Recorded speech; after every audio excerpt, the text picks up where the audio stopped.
ਕੀਤੀ ਹੈ। ਦੇਸ਼ ਕਿੱਥੇ ਜੇ ਖੜਾ ਲੱਗਦਾ ਤੁਹਾਨੂੰ ਆਪਣੇ ਤਜਰਬੇ ਦੇ ਵਿੱਚੋਂ ਆਪਾਂ ਗੱਲ ਕਰੀਏ? ਸਾਰਿਆਂ ਨੂੰ ਤੁਹਾਨੂੰ ਪਤਾ ਹੀ ਆ ਦੇਸ਼ ਕਿੱਥੇ ਖੜਾ, ਦੇਸ਼ ਬਰਬਾਦੀ ਵੱਲ ਜਾ ਰਿਹਾ। ਮੈਂ ਇੱਕ ਮੋਦੀ ਸਾਹਿਬ ਨੂੰ ਇਹ ਕਹਿਣਾ ਚਾਹੁੰਦਾ ਹਾਂ ਕਿ ਤੇਰੇ ਪਰਖਲੇ ਕੌਲ ਇਕਰਾਰ ਮਾਹੀਆ, ਤੇਰੇ ਪਰਖਲੇ ਕੌਲ ਇਕਰਾਰ ਮਾਹੀਆ, ਨਾਲੇ ਤੱਕਿਆ ਤੇਰਾ ਪਿਆਰ ਚੰਨਾ, ਬੁਲਬੁਲ ਵਾਂਗ ਉਡਾਰੀਆਂ ਮਾਰੀਆਂ, ਉਹ ਸਾਡਾ ਉਜੜਿਆ ਵੇਖ ਗੁਲਜ਼ਾਰ ਚੰਨਾ। ਪਹਿਲਾਂ ਤਰੱਕੀ ਵਾਲੇ ਪਾਸੇ ਨੂੰ ਤੁਰੇ 67 ਤੇ ਮਤਲਬ ਸਟਾਰਟ ਹੋਇਆ, 80-85 ਦੇ ਬਾਅਦ ਖਿਰੇ ਥੱਲੇ ਨੂੰ ਦੂਏ ਪਾਸੇ ਨੂੰ ਜਾਣ ਲੱਗੇ। ਹੁਣ ਕੋਆਪਰੇਟਿਵ ਤੇ ਘਰਾਣੇ ਬਣਾ ਇਹ ਅੱਜ ਉਹੀ ਹਾਲ ਅੱਜ ਹੋਊਗਾ ਜੇ ਜਿਹੜਾ ਕੋਆਪਰੇਟਿਵ ਆ ਉਹ ਸਿਸਟਮ ਉਹਨਾਂ ਨੇ ਮੌਕੇ ਤੇ ਸਾਡੀ ਆ ਕੇ ਫਸਲ ਨੂੰ ਕਹਿੰਦਾ ਵੀ ਆ ਤਾਂ ਬਦਰੰਗ ਹੋਊ। 19-20 ਦਾ ਫਰਕ ਉਹਦੇ ਕਰਕੇ ਉਹਨਾਂ ਨੇ ਕਣਕ ਸਾਰੀ ਮਿਹਨਤ ਕਰੀ ਕਰਾਈ, ਸਾਨੂੰ ਫਿਰ ਲਿਆ ਕੇ ਮੰਡੀ ਹਿੱਟਣੀ ਪਈ। ਇੱਕ ਨੌਜਵਾਨ ਹੋਣ ਦੇ ਨਾਤੇ ਤੁਹਾਨੂੰ ਕੀ ਲੱਗਦਾ ਵੀ ਆਪਣੇ ਇੱਥੇ ਚੱਲ ਕੀ ਰਿਹਾ ਹੈ? ਕਿਹੋ ਜਿਹਾ ਦੇਸ਼ ਹੈ ਸਾਡਾ, ਕਿਹੋ ਜਿਹਾ ਬਣ ਗਿਆ ਜਾਂ ਕਿਹੋ ਜਿਹਾ ਹੋਣਾ ਚਾਹੀਦਾ? ਸਰਕਾਰਾਂ ਹੀ ਆਪਣਾ ਮੂਰਖ ਬਣਾ ਰਹੀਆਂ ਜੀ। ਪਹਿਲਾਂ ਆਪਣੇ ਸਾਡੇ ਬਜ਼ੁਰਗ ਕਰਦੇ ਤੇ ਜੀ ਖੇਤੀ, ਹੁਣ ਸਾਨੂੰ ਲੱਗਿਆ ਵੀ ਇਵੇਂ ਬਜ਼ੁਰਗ ਜਾ ਕੇ ਦਿੱਲੀ ਬੈਠ ਕੇ ਵੀ ਸਾਨੂੰ ਵੀ ਉਹਨਾਂ ਦੇ ਨਾਲ ਤੁਰਨਾ ਚਾਹੀਦਾ। ਸਾਡੀ ਵੀ ਨਵੀਂ ਪੀੜ੍ਹੀ ਖਤਮ ਹੋ ਰਹੀ ਹੈ। ਮੇਰੇ ਰਾਹ ਵੀ ਅਜੇ ਨਾ ਹੋਏ ਮੇਲੇ, ਤੈਨੂੰ ਕੁੱਦਿਆ ਸੱਜਰਾ ਪਿਆਰ ਚੰਨਾ, ਪਰ ਤੂੰ ਵੱਖਰੀ ਕੋਈ ਨਹੀਂ ਗੱਲ ਕੀਤੀ, ਤੇਰਾ ਕੱਲੇ ਦਾ ਨਹੀਂ ਹੈ ਕਸੂਰ ਮਾਰਿਆ। ਫੁੱਲ ਫੁੱਲ ਤੇ ਭੌਰਿਆਂ ਵਾਂਗ ਪੈਣਾ ਨਾ ਮਰਦਾਂ ਦਾ ਇਹੋ ਦਸਤੂਰ ਮਾਈ, ਫੁੱਲ ਫੁੱਲ ਤੇ ਭੌਰਿਆਂ ਵਾਂਗ ਪੈਣਾ ਨਾ ਮਰਦਾਂ ਦਾ ਇਹੋ ਦਸਤੂਰ ਮਾਈ। ਅੱਜ ਦੇਸ਼ ਖਤਮ ਹੋਣ ਦੇ ਕਿਨਾਰੇ ਖੜਾ ਹੈ। ਹੁਣ ਸਾਡੇ ਬੱਚੇ ਜਵਾਨ ਹੈ, ਉਹ ਬਾਰਡਰ 'ਤੇ ਮਾਰ ਰਹੇ ਹੈ। ਉਹਦਾ ਬਾਪ ਰਗੜਿਆ ਗਿਆ, ਉਹ ਫੌਜ 'ਚ ਬੈਠਾ ਹੈ, ਕੱਲ੍ਹ ਨੂੰ ਮੰਚ ਖਰੇ ਕੀ ਆ ਜਾਵੇ ਜੇ ਉਹ ਕਰਦਾ ਗਲਤ ਕੰਮ, ਫਿਰ ਕਹਿੰਦੇ ਅੱਤਵਾਦੀ ਵੱਖਵਾਦੀ। ਇਸ ਕਰਕੇ ਇਹ ਹੈ ਇਹਨਾਂ ਨੂੰ ਸੋਚਣਾ ਚਾਹੀਦਾ। ਜੋ ਜ਼ਿਮੀਂਦਾਰ ਬੈਠੇ ਆ 10 ਸਾਲ ਹੋ ਚੱਲਿਆ, ਜੋ ਖੁਸ਼ੀ ਨਾਲ ਤਾਂ ਬੈਠਾ ਨਹੀਂ, ਹਰੇਕ ਬੰਦਾ ਦੁਖੀ ਹੋ ਕੇ ਬੈਠਾ ਇੱਥੇ। ਉਸ ਬਾਅਦ ਜੇ ਇਹਨਾਂ ਦੇ ਟਾਈਮ ਵੱਧਦਾ ਸੀ ਕਾਂਗਰਸ ਪ੍ਰਧਾਨ ਦੀ ਜਿਹੜੇ ਸੜਕਾਂ ਮੈਂ ਪਿੱਟਣ ਲੈ ਜਾਂਦੇ ਜਾ ਕੇ ਇਹ ਬੀਜੇਪੀ ਵਾਲੇ। ਹੁਣ ਇਹ ਬੀਜੇਪੀ ਵਾਲੇ ਸਾਨੂੰ ਰਗੜ ਰਹੇ ਆ ਪੂਰਾ। ਸਾਡੇ ਬੱਚੇ ਫੌਜਾਂ 'ਚ, ਸਾਡੇ ਬੱਚੇ ਪੁਲਿਸ 'ਚ ਆ, ਉਹਨਾਂ ਨੇ ਸਾਨੂੰ ਮਰਵਾਉਣੇ ਘਟਾਉਣੇ ਆ। ਇਹੀ ਟਾਈਮ ਰੀਜਾਂ ਟਾਈਮ ਹੁੰਦਾ ਸੀ। ਸਤਿ ਸ਼੍ਰੀ ਅਕਾਲ, ਤੁਸੀਂ ਜੁੜੇ ਹੋ ਵਿਜ਼ਨ ਪੰਜਾਬ ਟੀਵੀ ਦੇ ਨਾਲ। ਅਸਲ ਦੇ ਵਿੱਚ ਅਸੀਂ ਕਿਸੇ ਪਿੰਡ ਦੇ ਵਿੱਚ ਵਿਜ਼ਨ ਪੰਚਾਇਤ ਪ੍ਰੋਗਰਾਮ ਸ਼ੂਟ ਕਰਨ ਲਈ ਜਾਣਾ ਸੀ, ਪਰੰਤੂ ਦਿੱਤੇ ਹੋਏ ਵਕਤ ਤੋਂ ਲੇਟ ਹੋਣ ਕਰਕੇ ਇਸ ਵਕਤ ਅਸੀਂ ਸੜਕ ਦੇ ਉੱਤੇ ਜਿਹੜੀਆਂ ਪਿਛਲੀਆਂ 11-12 ਮਹੀਨਿਆਂ ਤੋਂ ਹਰ ਰੋਜ਼ ਪੰਚਾਇਤਾਂ ਲੱਗ ਰਹੀਆਂ ਨੇ, ਉੱਥੇ ਇਸ ਪ੍ਰੋਗਰਾਮ ਨੂੰ ਸ਼ੂਟ ਕਰ ਰਹੇ ਹਾਂ। ਤੁਹਾਡੀ ਜਾਣਕਾਰੀ ਹੈ ਦੱਸ ਦੇਵਾਂ ਕਿ ਇਸ ਵਕਤ ਟੀਮ ਵਿਜ਼ਨ ਰੋਪੜ ਤੋਂ ਸ਼੍ਰੀ ਚਮਕੌਰ ਸਾਹਿਬ ਜਾਂਦੇ ਹੋਏ ਰਸਤੇ ਦੇ ਉੱਤੇ, ਹਾਈਵੇ ਦੇ ਉੱਤੇ ਜਿਹੜਾ ਟੋਲ ਬੂਥ ਜਾਂ ਟੋਲ ਪਲਾਜ਼ਾ ਬਣਿਆ ਹੋਇਆ ਹੈ, ਉਸ ਟੋਲ ਪਲਾਜ਼ੇ ਦੇ ਉੱਤੇ ਪਹੁੰਚੇ ਹੋਏ ਹਾਂ।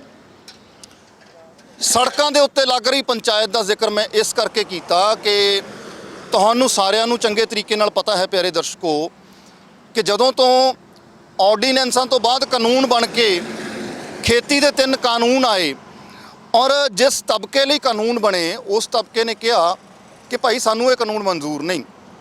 ਉਸ ਤੋਂ ਬਾਅਦ ਇੱਕ ਸੰਘਰਸ਼ ਸ਼ੁਰੂ ਹੁੰਦਾ ਹੈ, ਇੱਕ ਅੰਦੋਲਨ ਸ਼ੁਰੂ ਹੁੰਦਾ ਹੈ, ਜਿਹੜਾ ਅੰਦੋਲਨ ਪਹਿਲਾਂ ਪੰਜਾਬ ਦੀ ਇਸ ਧਰਤੀ ਦੇ ਇਹਨਾਂ ਟੋਲ ਪਲਾਜ਼ਿਆਂ, ਰੇਲ ਦੀਆਂ ਪਟੜੀਆਂ, ਰਿਲਾਇੰਸ ਕੰਪਨੀ ਦੇ ਪੈਟਰੋਲ ਪੰਪਾਂ, ਰਿਲਾਇੰਸ ਕੰਪਨੀ ਦੇ ਮਾਲ ਅਤੇ ਉਹਨਾਂ ਦੇ ਜਿਹੜੇ ਵਪਾਰਕ ਅਦਾਰੇ ਹੈ ਉੱਥੇ। ਉਸ ਤੋਂ ਬਾਅਦ ਚਲੋ ਦਿੱਲੀ ਦੀ ਕਾਲ ਦਿੱਤੀ ਜਾਂਦੀ ਹੈ, ਤਾਂ ਫਿਰ ਦਿੱਲੀ ਦੀਆਂ ਸੜਕਾਂ ਔਰ ਦਿੱਲੀ ਦੇ ਆਲੇ ਦੁਆਲੇ ਦੀਆਂ ਸੜਕਾਂ ਦੇ ਉੱਤੇ ਇੱਕ ਪੰਚਾਇਤ ਲੱਗਦੀ ਹੈ, ਜਿਹੜੀ ਪੰਚਾਇਤ ਅੱਜ ਸੰਯੁਕਤ ਕਿਸਾਨ ਮੋਰਚੇ ਦੇ ਰੂਪ ਦੇ ਵਿੱਚ ਪੰਜਾਬ, ਹਰਿਆਣਾ, ਉੱਤਰ ਪ੍ਰਦੇਸ਼, ਰਾਜਸਥਾਨ ਬਲਕਿ ਪੂਰੇ ਹਿੰਦੁਸਤਾਨ ਦੇ ਲੋਕਾਂ ਦੀ ਪੰਚਾਇਤ ਬਣ ਗਈ। ਮਸਲਾ ਸਿਰਫ 3 ਖੇਤੀ ਕਾਨੂੰਨ ਨਹੀਂ ਹੈ, ਮਸਲਾ ਸਿਰਫ MSP ਨਹੀਂ ਹੈ। ਮਸਲਾ ਇਹ ਹੈ ਕਿ ਦੇਸ਼ ਦੇ ਅੱਜ ਇਹ ਹਾਲਾਤ ਕਿਉਂ ਬਣੇ, ਸਾਡੇ ਸੂਬੇ ਪੰਜਾਬ ਦੇ ਇਹ ਹਾਲਾਤ ਕਿਉਂ ਬਣੇ ਕਿ ਲੋਕਾਂ ਨੂੰ ਆਪਣਾ ਘਰ-ਬਾਰ ਛੱਡ ਕੇ, ਲੋਕਾਂ ਨੂੰ ਆਪਣਾ ਆਰਾਮ ਛੱਡ ਕੇ ਸੜਕ ਦੇ ਉੱਤੇ ਪੱਕਾ ਮੋਰਚਾ 1 ਸਾਲ ਹੋ ਚੁੱਕਿਆ ਲਾਉਣਾ ਪਿਆ। ਹਾਕਮ ਕਿਹੜੀ ਨੀਂਦ ਦੇ ਸੁੱਤੇ ਪਏ ਨੇ, ਉਹ ਚਾਹੇ ਸੂਬਾ ਸਰਕਾਰਾਂ ਦੇ ਹਾਕਮ ਹੋਣ, ਚਾਹੇ ਕੇਂਦਰ ਸਰਕਾਰ ਦੇ ਹਾਕਮ ਹੋਣ। ਸਵਾਲ ਜਿਹੜਾ ਹੈ, ਸਵਾਲ ਤਾਂ ਧਿਰ ਨੂੰ ਹੀ ਪੁੱਛਿਆ ਜਾਏਗਾ ਜਿਹੜੀ ਧਿਰ ਸੱਤਾ ਦੇ ਵਿੱਚ ਹੋਏਗੀ। ਸਵਾਲ ਤਾਂ ਉਸੇ ਨੂੰ ਪੁੱਛਿਆ ਜਾਏਗਾ ਜਿਸ ਕੋਲ ਪਾਵਰ ਹੋਏਗੀ। ਜਨਤਾ ਨੂੰ ਸਵਾਲ ਪੁੱਛਣ ਦਾ ਮੈਨੂੰ ਨਹੀਂ ਲੱਗਦਾ ਕੋਈ ਮਤਲਬ ਹੁੰਦਾ, ਕਿਉਂਕਿ ਜਨਤਾ ਨੇ ਆਪਣਾ ਫਰਜ਼ ਨਿਭਾ ਦਿੱਤਾ ਹੁੰਦਾ ਲੋਕਤੰਤਰਿਕ ਤਰੀਕੇ ਨਾਲ ਵੋਟ ਪਾਉਣ ਤੋਂ ਬਾਅਦ ਜਾਂ ਵੋਟ ਪਾ ਕੇ।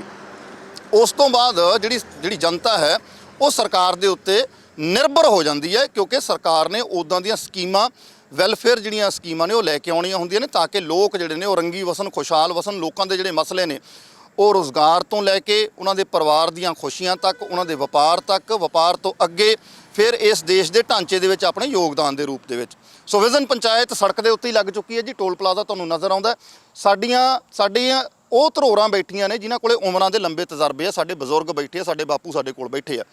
ਇਹਨਾਂ ਦਾ ਜ਼ਿਕਰ ਇਸ ਕਰਕੇ ਲਾਜ਼ਮੀ ਹੈ ਕਿ ਜ਼ਿੰਦਗੀ ਦੇ ਕਈ ਪੜਾਅ ਲੰਘ ਆਏ। ਜਿੱਦਾਂ ਕਹਿੰਦੇ ਆ ਕਿ ਬਚਪਨ ਚਲਾ ਗਿਆ, ਜਵਾਨੀ ਚਲੀ ਗਈ, ਜ਼ਿੰਦਗੀ ਦੀ ਕੀਮਤੀ ਨਿਸ਼ਾਨੀ ਚਲੀ ਗਈ। ਜਿਸ ਉਮਰ ਦੇ ਵਿੱਚ ਸਾਡੇ ਬਜ਼ੁਰਗ ਬੈਠੇ ਆ, ਇਹਨਾਂ ਕੋਲ ਉਮਰਾਂ ਦੇ ਤਜਰਬੇ ਆ ਔਰ ਉਹਨਾਂ ਤਜਰਬਿਆਂ ਦੇ ਵਿੱਚੋਂ ਹੀ ਅਸੀਂ ਵਿਜ਼ਨ ਪੰਚਾਇਤ ਦੇ ਵਿੱਚੋਂ ਚੀਜ਼ਾਂ ਲੱਭਣ ਦੀ ਕੋਸ਼ਿਸ਼ ਕਰਾਂਗੇ ਕਿ ਸਾਰਿਆਂ ਦਾ ਤਜਰਬਾ ਸਾਰੇ ਵੱਖੋ ਵੱਖਰੇ ਪਿੰਡਾਂ ਤੋਂ ਨੇ। ਆਓ ਗੱਲਬਾਤ ਦੇ ਸਿਲਸਿਲੇ ਸ਼ੁਰੂ ਕਰਦੇ ਹਾਂ ਕਿ ਦੇਸ਼ ਅੱਜ ਕਿੱਥੇ ਖੜਾ ਹੈ, ਕਿਉਂ ਖੜਾ ਹੈ, ਜ਼ਿੰਮੇਵਾਰ ਕੌਣ। ਕਿ ਕਿਤੇ ਇਕੱਲੀਆਂ ਸਰਕਾਰਾਂ ਦੀਆਂ ਗਲਤੀਆਂ ਤਾਂ ਨਹੀਂ, ਗਲਤੀਆਂ ਕਿਤੇ ਲੋਕਾਂ ਦੀਆਂ ਵੀ ਤਾਂ ਹੋਣਗੀਆਂ, ਜਨਤਾ ਦੀਆਂ ਵੀ ਤਾਂ ਹੋਣਗੀਆਂ। ਉਸ ਸਾਰੇ ਮਾਮਲਿਆਂ ਦੇ ਉੱਤੇ ਗੱਲਬਾਤ ਕਰਦੇ ਹਾਂ। ਸਤਿ ਸ਼੍ਰੀ ਅਕਾਲ ਜੀ। ਸਤਿ ਸ਼੍ਰੀ ਅਕਾਲ ਬ੍ਰਦਰ। ਕੀ ਨਾਂ ਹੈ ਜੀ ਤੁਹਾਡਾ? ਮਾਈ ਨੇਮ ਇਜ਼ ਪਰਮਿੰਦਰ ਮਾਵੀ। ਮਾਵੀ ਸਾਹਿਬ, ਤੁਹਾਡਾ ਪਿੰਡ ਕਿਹੜਾ ਜੀ? ਮੇਰਾ ਪਿੰਡ ਦੁੱਗਰੀ ਹੈ ਜੀ। ਦੁੱਗਰੀ। ਮਾਵੀ ਸਾਹਿਬ, ਤੁਸੀਂ ਜਿਹੜੀ ਮੈਂ ਸ਼ੁਰੂਆਤ ਕੀਤੀ ਹੈ, ਦੇਸ਼ ਕਿੱਥੇ ਜੇ ਖੜਾ ਲੱਗਦਾ ਤੁਹਾਨੂੰ ਆਪਣੇ ਤਜਰਬੇ ਦੇ ਵਿੱਚੋਂ ਆਪਾਂ ਗੱਲ ਕਰੀਏ? ਦੇਖੋ, ਤੁਸੀਂ ਰੋਜ਼ਾਨਾ ਇਹ ਕਵਰੇਜ ਕਰ ਰਹੇ ਹੋ, ਠੀਕ ਹੈ ਨਾ। ਸਾਰਿਆਂ ਨੂੰ ਤੁਹਾਨੂੰ ਪਤਾ ਹੀ ਹੈ ਦੇਸ਼ ਕਿੱਥੇ ਖੜਾ। ਦੇਸ਼ ਬਰਬਾਦੀ ਵੱਲ ਜਾ ਰਿਹਾ ਹੈ। ਕਿਸਾਨ ਵੀਰਾਂ ਦਾ ਬਹੁਤ ਬੁਰਾ ਹਾਲ ਹੈ ਜੀ। ਤੁਸੀਂ ਸਾਰੇ ਦੇਖ ਰਹੇ ਹੋ, ਪੂਰੇ ਤਕਰੀਬਨ ਪੂਰੇ ਸਾਰੇ ਕੰਟਰੀ ਦੇ ਵਿੱਚ ਇਹ ਬਹੁਤ ਬੁਰਾ ਹਾਲ ਹੋਇਆ। ਇਹਦੇ ਨਾਲ ਤੁਸੀਂ ਤਾਂ ਸਾਰਾ ਕੁਝ ਜਾਣਦੇ ਹੋ, ਤੁਸੀਂ ਕਵਰ ਕਰਦੇ ਹੋ ਰੋਜ਼ ਜੀ। ਹਾਂ, ਬਹੁਤ ਬੁਰਾ ਹਾਲ ਹੈ ਜੀ ਇਸ ਟਾਈਮ। ਇਸ ਮਾਵੀ ਸਾਹਿਬ, ਇਸ ਬੁਰੇ ਹਾਲ ਹੋਣ ਦੇ ਵਿੱਚ ਮਤਲਬ ਇਹ ਇੱਕ ਦਿਨ ਦਾ ਤਾਂ ਪ੍ਰੋਸੈਸ ਹੋਣਾ ਨਹੀਂ। 70-75 ਸਾਲ ਸਾਨੂੰ ਆਜ਼ਾਦ ਹੋਇਆਂ ਨੂੰ ਹੋ ਗਏ। ਇਸ ਬੁਰੇ ਹਾਲ ਹੋਣ ਦੇ ਵਿੱਚ ਕਿਹੜੇ ਉਹ ਕਾਰਨ ਹੋਣਗੇ ਵੀ ਅਸੀਂ ਇੱਥੇ ਤੱਕ ਪਹੁੰਚ ਗਏ? ਤੁਹਾਨੂੰ ਪਤਾ ਵੀਰ ਜੀ, ਮੇਰੇ ਕੋਈ ਸਪੈਸ਼ਲ ਕਹਿਣੇ ਦੀ ਲੋੜ ਤਾਂ ਹੈ ਨਹੀਂ। ਮੈਂ ਨਾ ਇੱਕ ਮੋਦੀ ਸਾਹਿਬ ਨੂੰ ਇਹ ਕਹਿਣਾ ਚਾਹੁੰਦਾ ਹਾਂ ਕਿ ਤੇਰੇ ਪਰਖਲੇ ਕੌਲ ਕਰਾਰ ਮਾਈਆ, ਤੇਰੇ ਪਰਖਲੇ ਕੌਲ ਕਰਾਰ ਮਾਈਆ, ਨਾਲੇ ਤੱਕਿਆ ਤੇਰਾ ਪਿਆਰ ਚੰਨਾ, ਬੁਲਬੁਲ ਵਾਂਗ ਉਡਾਰੀਆਂ ਮਾਰੀਆਂ, ਉਹ ਸਾਡਾ ਉਜੜਿਆ ਵੇਖ ਗੁਲਜ਼ਾਰ ਚੰਨਾ। ਮੇਰੇ ਰਾਹ ਵੀ ਅਜੇ ਨਾ ਹੋਏ ਮੇਲੇ, ਤੈਨੂੰ ਕੁੱਦਿਆ ਸੱਜਰਾ ਪਿਆਰ ਚੰਨਾ, ਪਰ ਤੂੰ ਵੱਖਰੀ ਕੋਈ ਨਹੀਂ ਗੱਲ ਕੀਤੀ, ਤੇਰਾ ਕੱਲੇ ਦਾ ਨਹੀਂ ਹੈ ਕਸੂਰ ਮਾਈਆ, ਫੁੱਲ ਫੁੱਲ ਤੇ ਭੌਰਿਆਂ ਵਾਂਗ ਫਿਰਨਾ, ਨਾ ਮਰਦਾਂ ਦਾ ਇਹੋ ਦਸਤੂਰ ਮਾਈਆ। ਆਹ ਹੈ ਜੀ ਗੱਲ, ਨਾ ਮਰਦਾਂ ਦੇ ਹੁੰਦੇ ਦਸਤੂਰ ਮਾਈਆ। ਇੱਕੋ ਥਾਂ ਤੇ ਜਿਹੜਾ ਟਿਕ ਗਿਆ, ਜਿੱਥੇ ਲੱਗੀ ਉੱਥੇ ਲੱਗੀ ਰਹਿਣ ਦੇ, ਹੈਨਾ। ਠੱਗੀ ਆ ਤਾਂ ਫਿਰ ਕਹਿੰਦੇ ਠੱਗੀ ਰਹਿਣ ਦੇ। ਫੋਨ ਸੁਣ ਰਹੇ ਨੇ, ਗੱਲਬਾਤ। ਬਜ਼ੁਰਗੋ, ਤੁਸੀਂ ਆਪਣੀ ਜ਼ਿੰਦਗੀ ਦੇ ਬੜੇ ਪੜਾਅ ਦੇਖੇ ਆ। ਪਹਿਲਾਂ ਦੇ ਸਮੇਂ ਜਾਂ ਪਹਿਲਾਂ ਦੇ ਰਾਜਨੀਤਿਕ ਲੋਕਾਂ ਜਾਂ ਪਹਿਲਾਂ ਦੇ ਆਮ ਲੋਕਾਂ ਤੋਂ ਲੈ ਕੇ ਅੱਜ ਦੇ ਸਮੇਂ 'ਚ ਕਿੱਥੇ ਜੇ ਆ ਗਏ ਆਪਾਂ, ਕਿੱਥੇ ਜੇ ਖੜ ਗਏ? ਜਿਹੜਾ ਅੱਜ ਦਾ ਸਮਾਂ ਚੱਲਦਾ, 70-75 ਸਾਲ ਤੇ ਸਾਡੇ ਜਿੱਦੇ ਆਜ਼ਾਦ ਹੋਏ ਆ, ਇਹ ਜਿਹੜੀਆਂ ਸਿਆਸੀ ਪਾਰਟੀਆਂ ਵੋਟਾਂ ਲੈ ਕੇ ਲਾਹਾ ਆਪਣਾ ਖੱਟ ਕੇ ਆਪਣੇ ਆਪਣੇ ਚਹੇਤਿਆਂ ਨੂੰ ਪਾਲ ਦੇ ਸਾਰਾ ਜਿਹੜਾ ਮਾਰੂ ਜੋ ਵੀ ਹੈ ਹੁਣ ਕਾਨੂੰਨ ਲਾਤੇ ਆ, ਹੋਰ ਇਹ ਸਾਰਾ ਕਿਸਾਨਾਂ ਤੇ ਆ ਕੇ, ਆਮ ਪ੍ਰਜਾ ਤੇ ਆ ਕੇ ਬਹੁਤ ਡਿੱਗਦਾ। ਇਹਦਾ ਆਪਣੀਆਂ ਕੋਠੀਆਂ ਪਾਈਆਂ, ਮਹਿਲ ਬਣਾਏ, ਆਪਣਾ ਜਾ ਵੜਦੇ। ਪਹਿਲਾਂ ਦੇ ਸਿਆਸਤਦਾਨ ਮਾੜੇ ਮੋਟੇ ਫਰਕ ਸੀਗੇ ਸਾਡੇ ਨਾਲੋਂ? ਜਿਹੜੇ ਪਹਿਲਾਂ ਅੱਜ ਘੱਟੋ ਘੱਟ 30-40 ਸਾਲ ਥੋੜਾ ਪਹਿਲਾਂ ਹੈਗਾ ਤਾਂ ਪਹਿਲਾਂ ਤਰੱਕੀ ਵਾਲੇ ਪਾਸੇ ਨੂੰ ਤੁਰੇ। 67 ਤੇ ਮਤਲਬ ਸਟਾਰਟ ਹੋਇਆ ਰੇਟ ਬੰਨੇ। ਇਹਨਾਂ ਨੇ ਬਾਅਦ 80-85 ਦੇ ਬਾਅਦ ਫਿਰ ਇਹ ਥੱਲੇ ਨੂੰ ਦੂਏ ਪਾਸੇ ਨੂੰ ਜਾਣ ਲੱਗ ਗਏ। ਹੁਣ ਕੋਆਪਰੇਟਿਵ ਘਰਾਣੇ ਬਣਾਤੇ ਇਹਨਾਂ ਦੇ ਆਪਣੇ। ਮੇਰਾ ਆਪਣਾ ਤਜਰਬਾ ਹੈ, ਮੈਂ ਆਪਣਾ ਕਨੈਕਟ ਆਪ ਕਰਿਆ ਖੇਤੀ ਆਲੂ ਦਾ ਕਰਿਆ। ਉਹਨਾਂ ਅਗਰ ਆਲੂ ਦਾ ਮੈਂ ਰੇਟ ਕਰਿਆ ਤਾਂ ਕੰਪਨੀ ਗੱਲ ਵੀ ਮੈਂ ਦੜਾ ਮਾਲ ਦੇਣਾ ਤੁਹਾਨੂੰ, ਤੁਸੀਂ ਆਪਣੀ ਮਰਜ਼ੀ ਗੱਲ ਤੁਸੀਂ ਕਰਨਾ। ਜਦੋਂ ਉਹ ਮਾਲ ਲੈ ਕੇ ਛਾਂਟੀ ਕਰਾ ਕੇ ਲੈ ਕੇ ਗਏ ਤਾਂ ਉਹਨਾਂ ਨੇ ਉੱਥੇ ਸਟੋਰ ਦੇ ਵਿੱਚ ਉਹਨਾਂ ਨੇ ਪੈਸੇ ਦੇ ਜਿਹੜਾ ਕਰਿਆ ਤਾਂ ਰੇਟ ਲਾਉਣਾ ਦਾ ਰੇਟ ਦਾ ਕਰਿਆ ਹੋਇਆ, ਮੌਕੇ 'ਤੇ ਜਾ ਕੇ ਉਹ ਕਹਿੰਦੇ ਵੀ ਤੁਹਾਨੂੰ ਇੰਨਾ ਕੱਟ ਲੱਗੂਗਾ। ਕੀਤੇ ਕੋਲ ਤੋਂ ਮੁੱਕਰ ਗਏ ਜਾਂ ਨਵੀਂ ਸ਼ਰਤ ਲਾਤੀ? ਨਵੀਂ ਸ਼ਰਤ ਲਾਤੀ ਵੀ ਇਹ ਤੁਹਾਡਾ ਮਾਲ ਜਿਹੜਾ ਛਟਾਈ ਨਹੀਂ ਵਧੀਆ ਹੋਈ। ਨਾਲੇ ਹਾਲਾਂਕਿ ਅਸੀਂ ਕਰਿਆ ਤਾਂ ਦੜਾ ਕਰਿਆ ਤਾਂ ਰੇਟ ਵੀ ਅਸੀਂ ਮਾਲ ਦਾ ਜਿਹੋ ਜਿਹਾ ਹੋਊਗਾ ਉਹ ਚੱਕਣਾ ਪਊਗਾ ਜੀ, ਉਹੀ ਦੇਵਾਂਗੇ। ਬੜਾ ਸਭ ਰੇਟ ਇੱਕ ਹੋਊਗਾ। ਉਹ ਗ੍ਰੇਡਿੰਗ ਉਹਨਾਂ ਨੇ ਕਰਾਉਣੀ, ਸਾਡਾ ਸਾਨੂੰ ਕੋਈ ਚੱਕਰ ਨਹੀਂ। ਪਰ ਉਹ ਬਹੁਤ ਜਦੋਂ ਜਹਿਦ ਦੇ ਬਾਅਦ ਜਦ ਮੈਂ ਫਿਰ ਉਹ ਨਾ ਕਰਿਆ, ਫਿਰ ਮੇਰਾ ਰੇਟ ਲੱਗਿਆ।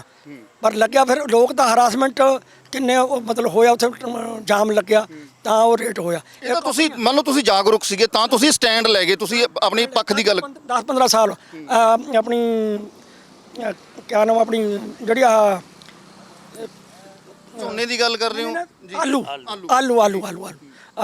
ਇਹਨਾਂ ਨਾਲ ਗੱਲ ਮੇਰਾ ਕਨੈਕਟ ਕਰਿਆ ਤਾਂ ਮੈਂ।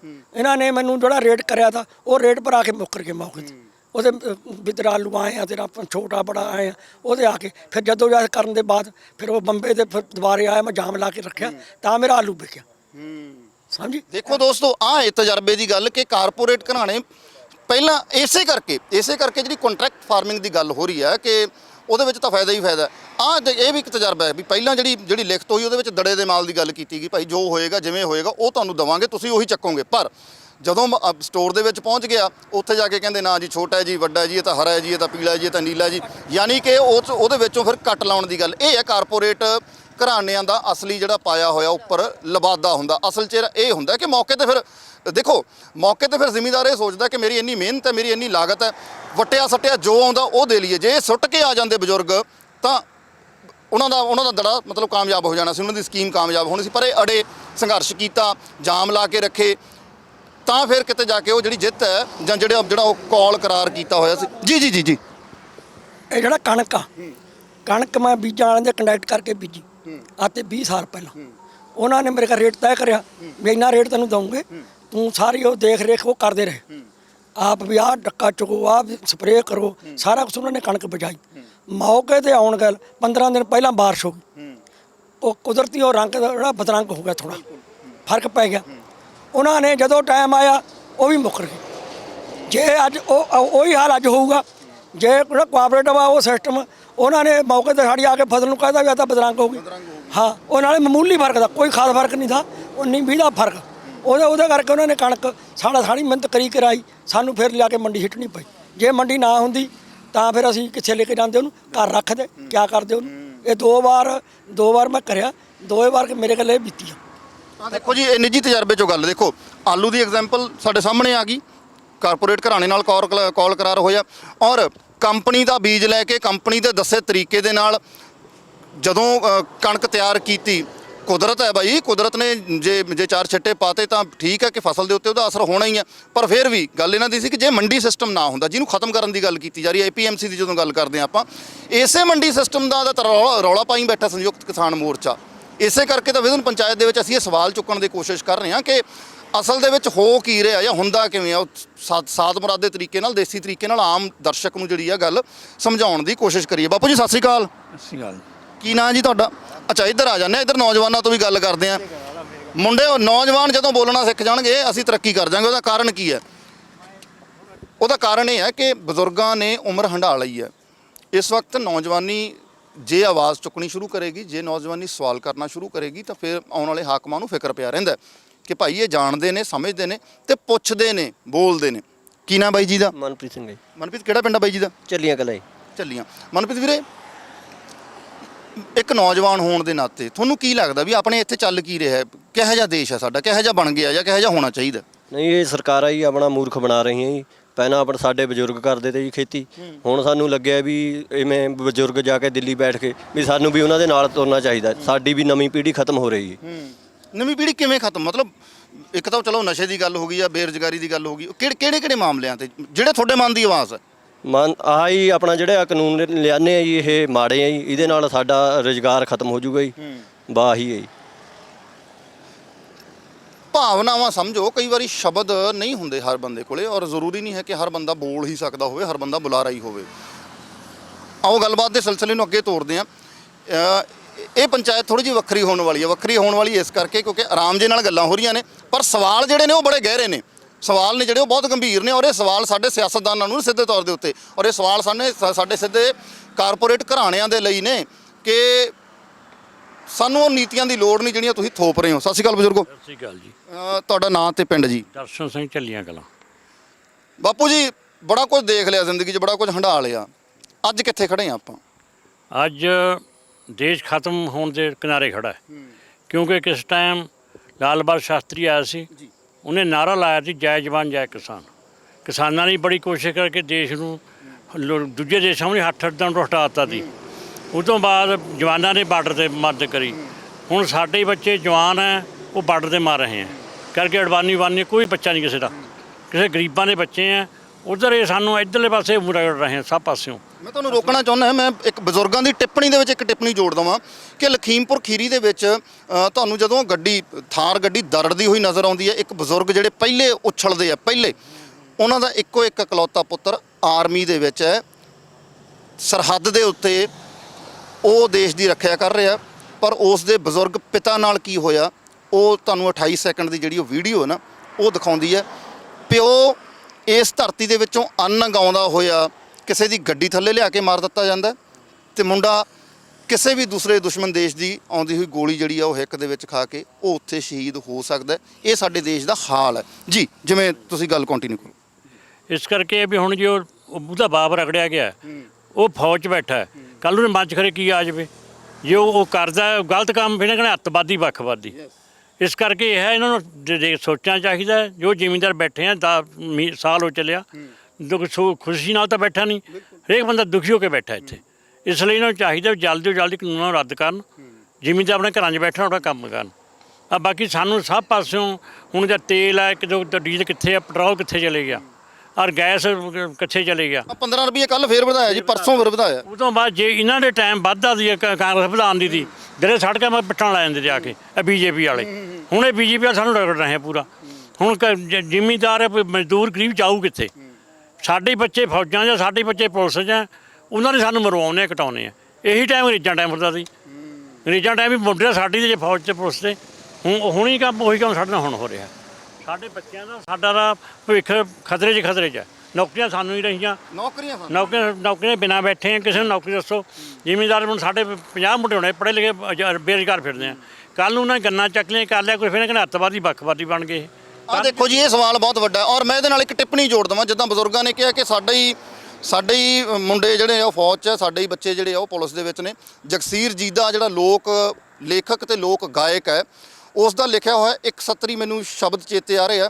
ਉਹ ਕਹਿੰਦਾ ਕਿ ਕਿਸੇ ਲੀਡਰ ਦਾ ਪੁੱਤ ਮਰਿਆ ਨਹੀਂ ਸਰਹੱਦਾਂ ਤੇ, ਕਿਸੇ ਲੀਡਰ ਦਾ ਪੁੱਤ ਮਰਿਆ ਨਹੀਂ ਸਰਹੱਦਾਂ ਤੇ, ਮਰਦੇ ਲੋਕ ਵਿਚਾਰੇ ਨੇ ਢਿੱਡਾਂ ਦੇ ਮਾਰੇ। ਫੌਜ ਦੇ ਵਿੱਚ ਜਾਣਾ, ਪੁਲਿਸ ਦੇ ਵਿੱਚ ਜਾਣਾ, ਸ਼ੌਕ ਸ਼ੂਕ ਤਾਂ ਵੱਡੇ ਲੋਕਾਂ ਦੇ ਹੁੰਦੇ ਹੋਣਗੇ। ਆ ਜਿਹੜਾ ਪੇਟ ਹੈ, ਇਹ ਢਿੱਡ ਹੈ, ਢਿੱਡ ਦੀ ਅੱਗ ਹੈ ਜਿਹੜੀ, ਉਹ ਤੁਹਾਨੂੰ ਸਰਹੱਦ ਤੇ ਖੜਨ ਲਈ, ਲੜਨ ਲਈ ਮਜਬੂਰ ਕਰਦੀ ਹੈ। ਵਕਤ ਛੋਟੇ ਜਿਹੇ ਬ੍ਰੇਕ ਦਾ ਹੋਇਆ। ਬ੍ਰੇਕ ਦੇ ਅਗਲੇਰੇ ਪਾਰ ਵਿਜ਼ਨ ਪੰਚਾਇਤ ਫਿਰ ਕੰਟੀਨਿਊ ਕਰਾਂਗੇ। ਵਕਤ ਛੋਟੇ ਬ੍ਰੇਕ ਦਾ, ਮਿਲਦੇ ਬ੍ਰੇਕ ਤੋਂ ਬਾਅਦ।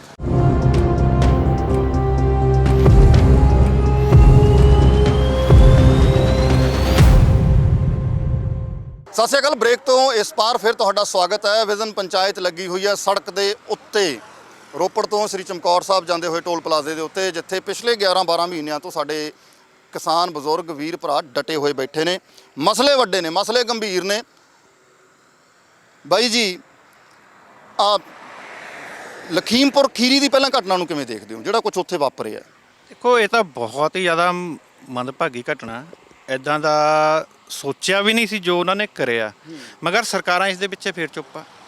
ਕਿਸੇ ਗੋਦੀ ਮੀਡੀਆ ਨੇ ਕੁਝ ਨਹੀਂ ਦਿਖਾਇਆ। ਇਹ ਤਾਂ ਚਲੋ ਉੱਥੇ ਜਿਹੜੇ ਆਪਣੇ ਦੇਖੋ, ਇੱਕ ਪੱਤਰਕਾਰ ਵਿਚਾਰਾ ਉਹ ਜੀ, ਉਹਦੀ 2 ਦਿਨ ਬਾਅਦ ਪਤਾ ਲੱਗਿਆ ਕਿ ਹਾਂ ਉਹ ਵਿਚਾਰਾ ਉਹ ਵੀ ਐਕਸੀਡੈਂਟ ਦੇ ਵਿੱਚ ਹੈਗਾ ਸੀ। ਮਗਰ ਕੋਈ ਮੋਦੀ ਨਹੀਂ, ਕੋਈ ਅਮਿਤ ਸ਼ਾਹ ਦਾ ਬਿਆਨ ਨਹੀਂ, ਕੋਈ ਇਹਨਾਂ ਦਾ ਬਿਆਨ ਨਹੀਂ, ਕੋਈ ਸਭ ਚੁੱਪ ਬੈਠੇ ਆ। ਉਹ 4-5 ਬੰਦੇ 9 ਬੰਦੇ ਜਿਹੜੇ ਉੱਥੇ ਸ਼ਹੀਦ ਹੋਏ ਆ, ਉਹਨਾਂ ਲਈ ਮੋਦੀ ਸਰਕਾਰ ਨੇ ਕੋਈ ਮੁਆਵਜ਼ੇ ਦੀ ਗੱਲ ਨਹੀਂ ਕਰੀ। ਇੱਕ ਤੁਸੀਂ ਦੇਖਿਆ ਹੋਣਾ ਚੈਨਲਾਂ ਤੇ ਕਿ ਕੱਲ ਪਰਸੋਂ ਦੇ ਵਿੱਚ ਇੱਕ ਐਕਸੀਡੈਂਟ ਹੋਇਆ ਸੀ ਯੂਪੀ 'ਚ, ਤੇ ਅੱਜ ਸਵੇਰ ਦਾ ਬਿਆਨ ਆ ਮੋਦੀ ਸਾਹਿਬ ਨੇ 2-2 ਲੱਖ ਰੁਪਏ ਉਹਨਾਂ ਨੂੰ ਮੁਆਵਜ਼ੇ ਦੀ ਰਾਸ਼ੀ ਦੇ ਦਿੱਤੀ ਆ। ਠੀਕ ਆ, ਦੇਖੋ ਇਹ ਤਾਂ ਸਰਕਾਰ ਦੀ ਸੋਚ ਤੁਹਾਨੂੰ ਇੱਥੋਂ ਹੀ ਪਤਾ ਲੱਗਦੀ ਹੈ ਕਿ ਕਿੰਨੀ ਕੁ ਸਾਡੇ ਕਿਸਾਨਾਂ ਪ੍ਰਤੀ ਉਹਨਾਂ ਦੇ ਕਿ ਆਪਣਾ ਸੋਚ ਰਹੇ ਆ। ਔਰ ਹੁਣ ਤੱਕ ਸਾਨੂੰ ਸਾਲ ਹੋ ਚੱਲਿਆ ਇੱਥੇ ਬੈਠਿਆਂ ਨੂੰ, ਧਰਨਿਆਂ ਪਰ। ਕੋਈ ਬਜ਼ੁਰਗ ਆ, ਕੋਈ ਕੁਛ ਆ, ਵਿਚਾਰਾ ਸਾਰੇ ਇੱਥੇ ਆਉਂਦੇ ਆ। ਮੇਰਾ ਇਹ ਮਸਲਾ ਸੀਗਾ ਕਿ ਇਹ ਸਵਾਲ ਨਾ ਕਈ ਸਾਰੇ ਮੀਡੀਆ ਵਾਲੇ ਚੱਕ ਰਹੇ ਆ। ਪੰਜਾਬੀ ਮੀਡੀਆ ਦੇ ਵੀ ਸਾਡੇ ਕਈ ਮਿੱਤਰ ਨੇ ਜਿਹੜੇ ਸਵਾਲ ਚੱਕ ਰਹੇ ਆ ਕਿ ਉਹ ਕਹਿੰਦੇ ਕਿ 45 ਲੱਖ ਰੁਪਇਆ ਮਿਲ ਗਿਆ, ਇਹਦੇ ਨਾਲ ਇਹਦਾ ਮਤਲਬ ਸਮਝੌਤਾ ਹੋ ਗਿਆ। ਦੇਖੋ, 45 ਲੱਖ ਨਾਲ ਉਹਨਾਂ ਨੂੰ ਬੱਚਾ ਥੋੜੀ ਮਿਲ ਜਾਏਗਾ।